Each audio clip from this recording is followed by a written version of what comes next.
आणि यानंतर वळूया पुढच्या बातमीकडे। बातमी आहे नसरापूर प्रकरणातील आरोपी असलेल्या असुराची।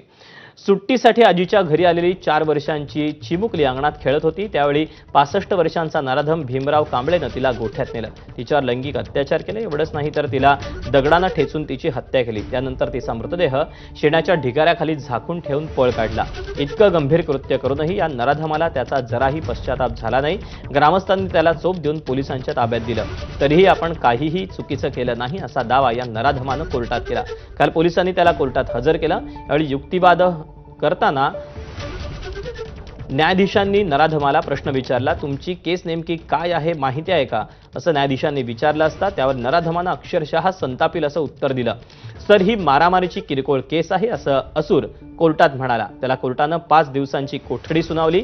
मात्र नराधम कांबळेनं केलेलं हे पहिलं नाही तर तिसरं कृत्य आहे। याआधी पुरावे नसल्यानं तो 2 वेळा निर्दोष सुटला। त्यामुळे किमान या प्रकरणात तरी त्याला कठोर शिक्षा व्हावी अशी प्रतिक्रिया सर्व स्तरातून उमटते।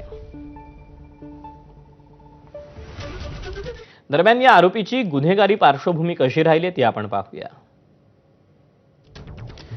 1998 साली त्याच्यावर विनयभंगाचा पहिला गुन्हा दाखल झाला। पुरावे नसल्यानं त्याची निर्दोष मुक्तता झाली। 2015 साली घराशेजारी राहणाऱ्या चिमुकलीवर त्यानं लैंगिक अत्याचाराचा प्रयत्न केला। मुलीनं विरोध केल्यानं कोयत्यानं मारण्याचा प्रयत्न केला। सबळ पुराव्याअभावी त्याची निर्दोष मुक्तता झाली। 1 मे 2026 ला 4 वर्षांच्या चिमुकलीवर त्यानं लैंगिक अत्याचार केला। दगडानं ठेचून तिची हत्या केली आणि मृतदेह ढिगाऱ्याखाली झाकून ठेवला।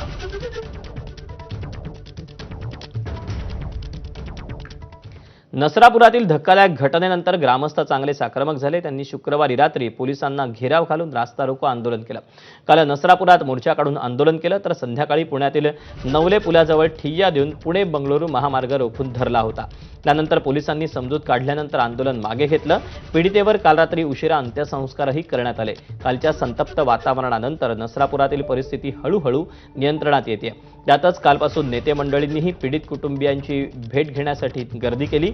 यानंतर पीडित मुलीच्या वडिलांनी महत्त्वाची भूमिका घेतली। मुलीला न्याय मिळेपर्यंत नेते मंडळींनी आम्हाला भेटायला येऊ नये असं पीडितेच्या वडिलांनी म्हटलं।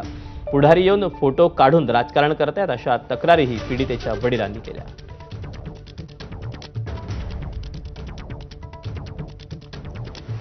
आता मी अस्थि विसर्जनासाठी देहू येथे आले असताना माझ्या घरच्यांकडून मला फोन आला मित्रांचा की इथे बरेच राजकारणी लोक सांत्वन करण्यासाठी किंवा भेटायला येत आहेत।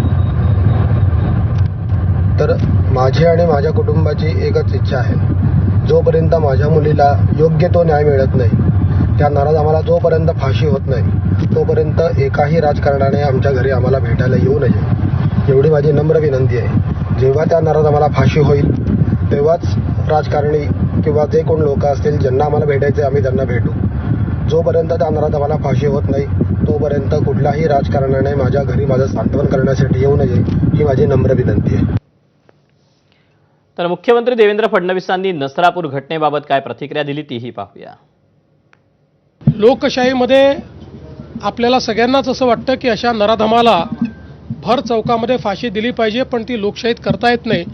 लोकशाही कायद्याने चालते, पण कोणाला कायद्याचा दुरुपयोग करता येऊ नये या दृष्टीनं कुठलाही लूपहोल न ठेवता या नराधमाला यमसदनी कसं पाठवायचं, त्याला मृत्यूदंडाची शिक्षा कशी होईल अशा प्रकारचा संपूर्ण प्रयत्न हा राज्य शासनाच्या वतीनं त्या ठिकाणी केला जाईल। मुलीच्या वडिलांनी जो काही त्या ठिकाणी ती भूमिका घेतली त्याबद्दल आम्ही त्यांचे आभारी आहोत आणि या कुटुंबाच्या पाठीशी आम्ही शक्ती ताकदीनं उभे राहू। आता त्याचे जुने गुन्हे देखील काय आहेत हे शोधून काढले जातील, कोणी लॅप्सेस ठेवले होते का ते देखील बघितलं जाईल। या प्रकरणावर अनिल देशमुख, रोहित पवार आणि सतेज पाटील यांचीही प्रतिक्रिया आली, पाहूया ते काय म्हणतात। किती महिने लागणार त्याला फास्ट ट्रॅकवर तुम्हाला त्या नराधमाला शिक्षा देण्याला काही सांगता येत नाही। 2 महिने, 4 महिने, 6 महिने, अरे शक्ती कायद्यात 21 दिवसामध्ये त्या अशा पद्धतीच्या नराधमाला फाशी देण्याची तरतूद आहे। राज्य शासनाला हात जोडून विनंती आहे हात जोडून राज्य शासनाला विनंती आहे की शक्ती कायद्याची अंमलबजावणी महाराष्ट्रामध्ये लवकरात लवकर चालू करावी. शक्ती कायदा लवकरात लवकर या महाराष्ट्रामध्ये लागू केला पाहिजे, कारण त्याच्यामध्ये फास्ट ट्रॅक कोर्ट हे इनबिल्ड आहे. म्हणजे तिथल्या तिथं लगेचच्या लगेच प्रत्येक केस, पॉस्कोची केस असू द्या नाहीतर रेपची केस असू द्या, तिथल्या तिथं त्याला एक रूल बुक आहे, त्याच्याचबरोबर एक कमिटी निर्माण केली जाते. एनसीआरबीच्या रिपोर्टमध्ये देखील बघितलं तर महिलांच्या अत्याचारामध्ये महाराष्ट्राचा नंबर वाढत चाललेला आहे. आज या नराधामाला देखील या ठिकाणी कायद्याची सक्त कारवाई झाली असती तर कदाचित धाडस झालं नसतं. पूर्वी देखील या नराधामानं काही गोष्टी या ठिकाणी केलेल्या आहेत. आज हे धाडस वाढते का, तर कायदा आणि सुव्यवस्थेचा भीती राहिलेली नाही.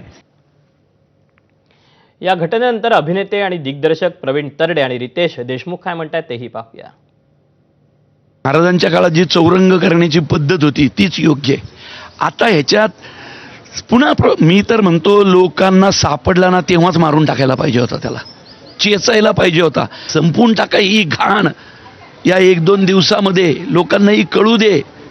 एखाद्या पोलीस ऑफिसरने केलं तर त्या पोलीस ऑफिसरला डोक्यावर घेऊन नाचतील लोक, आयुष्यभर त्याचे पाय धुवून पिईल मी. पोलिसांनी सरकारला लवकरात लवकर निर्णय, सरकार पण आता एक पुढे येऊन काहीतरी योग्य निर्णय लवकरात लवकर, काय अरेस्ट करणं, त्यानंतर कोर्टला नंतर ते डिले होणं, फास्ट ट्रॅक निर्णय जर असतील तर मला वाटतंय कुठेतरी याचा दबदबा, याची भीती नक्कीच मनात आहे.